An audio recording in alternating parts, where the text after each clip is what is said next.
Good morning, good morning, good morning. Welcome to JP's morning brief for August 3rd, 2026. Thank y'all very much for tuning in. Think I need to work on the alignment of my camera just a little bit. I bumped it this weekend and ugh, it irks. I'll get my daughter to help me out this afternoon because it does look a little crooked, doesn't it? Um, besides that, how do y'all like the new graphics so far? I got more coming out for the JP8 report, which starts in an hour and a half from now. But I finally figured out how to do a countdown. I don't have no noise on it, no volume, no singing, no dancing bananas or anything like that.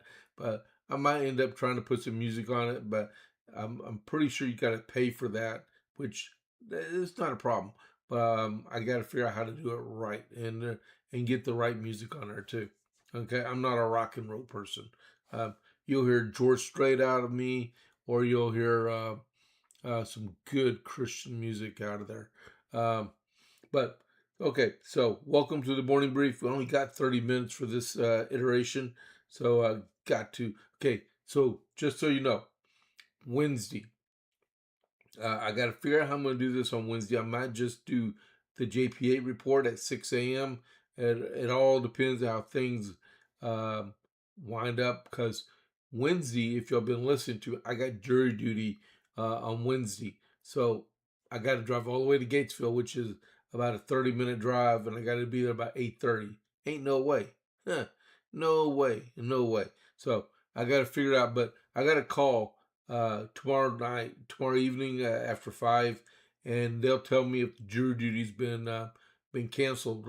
So we'll find out. All right, I can't see. So I got to go to Gatesville Civic Center for a jury duty for JP Place 4. The vast majority of cases that ever go before a JP court, justice of the peace, are settled. So we'll see. We'll see. But you got to be ready. Got to put a button down on. You got to look nice. You got to drive half hour. All right. So welcome to the morning brief. If you're not already a follower of my channel, please go click on that bell, and then on the bell, click it, and then scroll down. You'll see the word follow. You click on it. It's great. It's easy. And then you're a follower, okay? And then right next to it is the thumbs up button.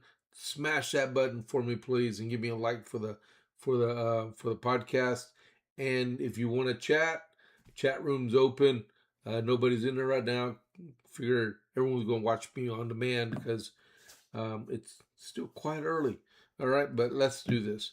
But yeah, thanks a lot for tuning in if you are, please. Whether it be on demand or live. Let's see. My next thing I got to do is the armament shop. Whether you're looking for your first firearm, upgrading your setup, or need expert service, Jason at the Armament Shop is Copper's Cove's premier source for all things shooting. Um, oh, okay, I'm good. Okay, wait a minute. Let me do something real quick here. Yep. Okay. I wanted to test my audio. Um, he he browsed our wide selections of pistols, rifles, and shotguns backed by top tier gunsmithing for repairs, along with reloading supplies and professional cleaning to keep your firearm in peak condition. Need a transfer? We make FFL transfers fast, easy, and affordable. Need your CHL? Jason can handle those classes both online and in person. He has over 3 decades of experience. Visit the Armament Shop today at 115A Avenue D in Coppers Cove, or call or text 254-560-2023, or visit www.armamentshop.com. That's www.armamentshop.com. The Armament Shop, your safety is our priority. All right. Already. All right, here we go. Iran update. Evidently, there's new talks scheduled today between the U.S. and Iran. The message that was coming out from the Trump administration was that there was going to be one massive airstrike last night, but Saudi Arabia and Iran actually were able to talk, and Iran basically begged for another round of talk. So we'll see. Keep your head on a swivel. I don't trust Iranians, not one bit. All right. Oil prices are way down this morning. Matter of fact, I'm going to check them right before when I give you all the prices in just a second. U.S. is ready if talks fail. Divided loyalties in Iran over talks. I'm talking about different factions inside Iran. IRGC, the parliament, the presidency, the spiritual leader, they're all at odds.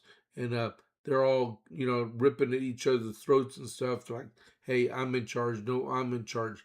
No, don't ever talk to the Americans. That's the kind of thing that's going on right now. All right. Uh, there was fighting in Gaza this weekend, even though the Hamas was supposed to turn in all their weapons. Hopefully that settles down like really quick. Trump said that the attacks would be the biggest since World War II if they materialize.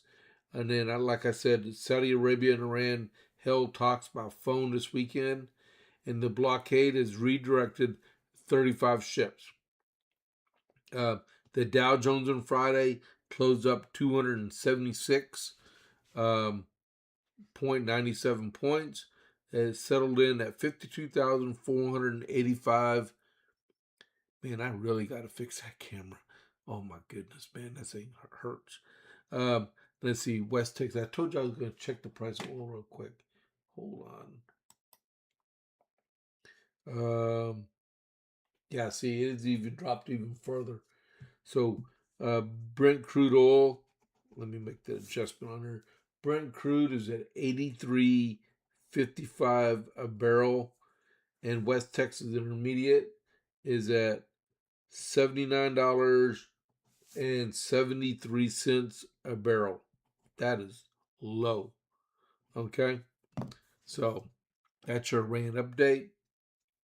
Let's get on to some more announcements here. All right, so on the 6th of August, which is this Thursday, we have Pints and Politics in Belton, Texas at the Dead Fish Grill. It's going to be at 6 p.m. It's on Lake Road, just south of Belton Dam. Excuse me. Then the one after that is 11th of August is my group, the Coppers Cove Conservative Club. That meets at 6 p.m. at Giovanni's on Tuesday. And we are going to have Scott Williams, the sheriff of Coryell County, there on the 11th of August, talking about drugs. All right? You are all welcome to show up. Next one is on the 22nd of August, which is Coryell County Republican Party Boots and Bling. It's going to be at 6 p.m. at the Texas Station Event Center at 6 p.m. Tickets are $50 a person. All right. And Steve Munisseri is going to be the keynote speaker. I've heard him speak before. He worked for Governor Abbott. He's an awesome guy. Next, the 29th of August is Coryell County Republican Party Patriot Range Day at the Holly Gun Range. Price is $20 a person. You can fire as much as you want from 10 a.m. to 5 p.m. And the sponsor is Curmudgeon's Honeymead. You can't fire and drink. You got to finish firing and then you can drink, okay? Alcohol and guns don't mix. All right. And then for our final announcement is on the 26th of September, we have the Coryell County Republican Party Fish Fry, which is going to be also at the Texas Station Event Center at 6 p.m. And we're going to have the tickets at $35 a person. And our guest speakers, we've got two of them. Senator Pete Flores, my state senator. He's a Senate District 24 here in Texas. And then we have the chairwoman for the Texas Republican Party, Dorinda Randall. She's going to be speaking also. Like I said, the tickets are uh, $35 a person. Now, if you want to buy your tickets online while we're talking, go to the description of the podcast, and at the bottom, you probably have to click see more, and there's two links, one for CCRW and one for CCRP. Uh, Click those, and you can get your tickets. Okay, all right, and I greatly appreciate that. Let's so the rest of the news. So I am from Fort Worth, Texas. All right, and I'm born and raised there. Right, and one name that comes up always in politics, besides Jim Wright, who was the first Speaker of the House from Fort Worth, Texas, right, was this great Republican lady, Kay Granger. All right, so she died yesterday at age 83. Um, she was a trailblazer. She broke many barriers for women. This is not a DEI statement because she earned what she got, right? Kay Granger was the first woman elected mayor of Fort Worth, Texas, as well as the first Republican woman from the Lone Star State elected to the United States House of Representatives, and the first female Republican appropriations chair.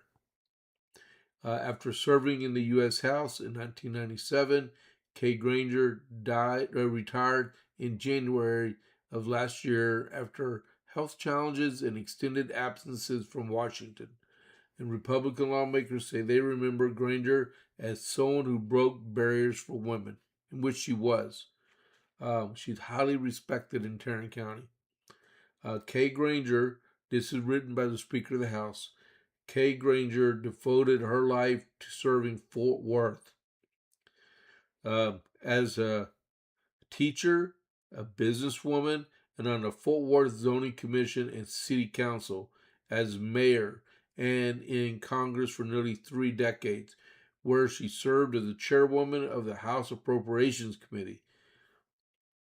Throughout her career, she broke barriers for women in public service, and that was from the Speaker. Thoughts and prayers go out to her entire family. That was a great woman. That was a huge loss. All right. So the next is Todd Blanche. This just came out. All right. So over the past few weeks, you had Thom Tillis, and we have our rhino. Both of them are rhinos. We have our rhino senator from Texas, John Cornyn, butthurt because he lost an election, trying to thumb his nose at the president every chance he got. Said they were not going to approve Todd Blanche becoming the next attorney general unless the president formally, in writing, said he would not revive the anti-weaponization fund. Okay, which I personally think that's a great fund to have, because how many people in our government, in society, have been screwed over by the government at their expense and had their livelihood just yanked out from them to be found innocent. It happens a lot. There's no other recourse. So what the president was going to do out of this lawsuit he had with the IRS was that the money he was supposed to have gotten, $1.776 billion, was going to go help Joe Civilian out there. Well, he had some of these Republicans that actually voted to compensate themselves for being spied on by the government, but they didn't want to compensate Joe Civilian for the same thing happening to him through the government itself. And so Todd Blanche, in his confirmation hearing, said, the fund is dead. It ain't coming back. We're not going to bring it back. And Thom Tillis and John Cornyn both said that we don't believe you. we're not going to do this unless you formally in writing give it up. And this goes back and forth over the last couple of weeks. So just a few minutes ago, Todd Blanche said, look, we'll give it to you. Just have the confirmation vote tomorrow. So it looked the confirmation vote is scheduled for tomorrow, and there's not going to be a anti-weaponization fund, even though the president said it was dead anyway. But these guys want to jerk us all around and thumb their nose at the president. Now they're going to be dancing around. We got the president. We got the president. Oh, like I wrote on a response on the Texas scorecard a while ago. John Cornyn needs to resign from office and let Greg Abbott replace him until January when Ken Paxton gets sworn in, because Ken Paxton is going to beat James Telefrico. All right. But yeah, so it looks like there's going to be a confirmation hearing tomorrow for Todd Blanche, and we'll have a new attorney general, which would be really good. Let's see. This is something I talked about earlier. There's going to be this afternoon. There's supposed to be peace talks between us and Iran starting this afternoon, due to talks between Iran and Saudi Arabia, which they hate each other anyway. President Trump announced new talks with Tehran will begin today after he called off a massive attack that had been planned for this weekend. Appeals from Gulf state allies, along with Iran itself, led Trump to stand down, he said. Saudi Arabia Crown Minister Mohammed bin Salman Al Saud, or MBS is what everybody calls him, spoke privately with the president on Saturday. I was asked by Saudi Arabia, by UAE, by Qatar, and by Iran when he asked about the deal. We were all set to go, and he said, adding that it would have been a massive attack. I said to the Crown Prince, I would rather you. What would you rather do? Would you rather us do this or not? And then he said he would prefer a deal as opposed to an attack, because you don't know where those attacks will lead. So we'll see one more time to see if the Saudis are going to lead us off of a cliff. Not the Saudis, the Iranians are going to lead us off a cliff again, or chase squirrel, that kind of thing. The president's got to be at his wit's end, because we inch toward an attack, and we capitulate. We draw back. Let's talk a little bit. And then they start reneging on the deals that they make. So we start inching closer. And they say, oh, let's make a deal. It don't work like that. The president should just go ahead and smack them hard. And when they're down in the dirt, then talk to them. We have a great president did that. You know who that was? Ulysses S. Grant. Unconditional surrender grant. Make them capitulate, then talk to them. All right, what do we got? 6:49. Last night, the Senate leaders reached a government deal to spend more of our money without coming up to an agreement for an appropriations bill. Senate leaders announced Sunday night they had reached an agreement for a short-term spending bill to keep the government funded past the midterm elections. Susan Collins wrote, I worked with my colleagues on both sides of the aisle to craft this stopgap funding measure. I'm grateful for the work of my colleagues. This continued resolution is a major step toward averting a damaging shutdown that only harms vital programs and federal workers.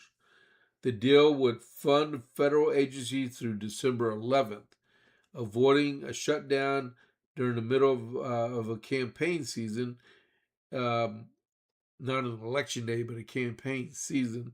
And a vote in the Senate is expected before the senators leave for a week, leave a week's end for summer's break. I don't understand some of this grammar. The problem is there is no Save America Act attached to this continuing resolution. These jokers, and I say that loosely to the comedians in the field, these jokers don't care about the American public. The Democrats don't, and some of these Republicans don't. We're talking Mitch McConnell, Tom Tillis, we're talking John Thune, we're talking John Cornyn, and there's a couple other ones. Bill Cassidy is another one. They don't care. They think they're aristocracy, and we don't care about our country. They don't care. I'm glad they're gone. These lame duck ones that lost their primaries need to resign and be replaced until January. All right? They can't even pass the required 12 or 13 appropriations bills that are required by law. Why are they going on vacation when they ain't passed the appropriations bills? I don't care if they got a campaign or not. Spend the money on jets, fly back and forth. I really don't care. You got to pass this government. Man. And the continuing resolutions don't count. You know, if they try that junk here in Copper's Cove, we'd recall everybody off the city council. How y'all doing? Click the like for the podcast, please, okay? All right. Senator Darlene Graham gave her first major Senate campaign speech for her campaign to replace her brother that passed away a couple weeks ago.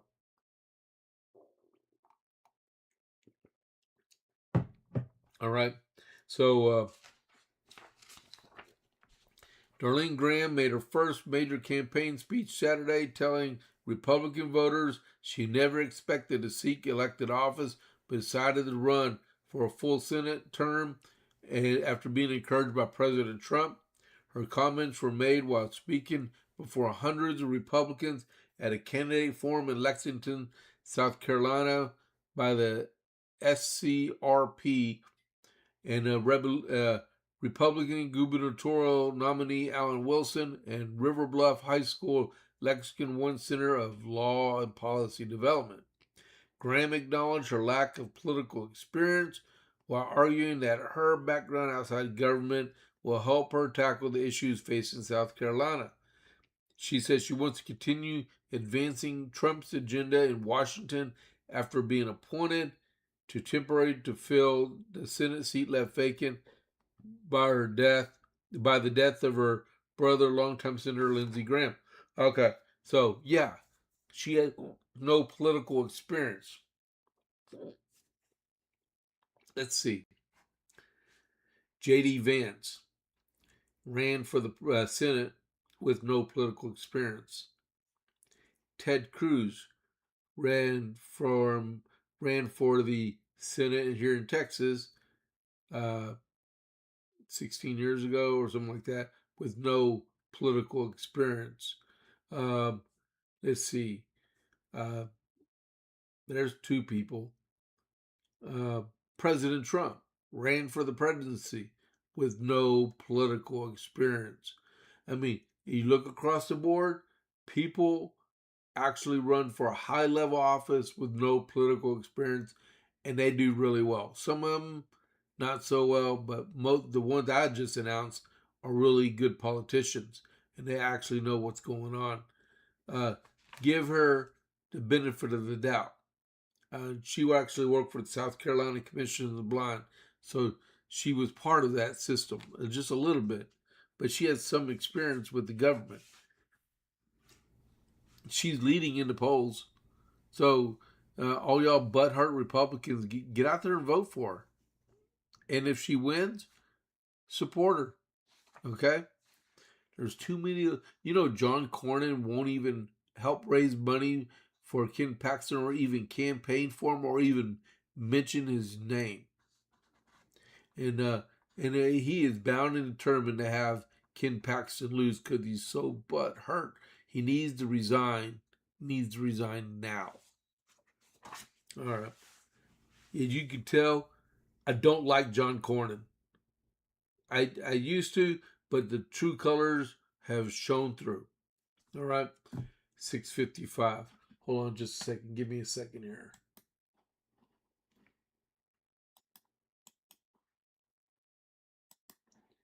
I'm going to get ready for the raid. Okay? Just a second here.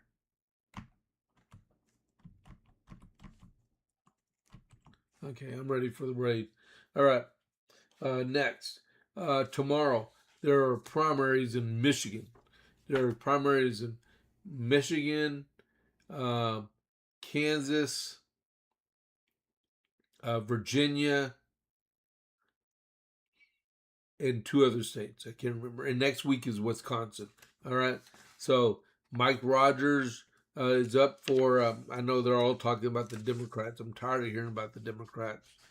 Mike Rogers is uncontested, and he's going to run either against Haley Stevens or Abdul Sayed. He's the DSA representative that they want to try to get into the Democrat Party. And then John Jones is running for the U.S. Senate for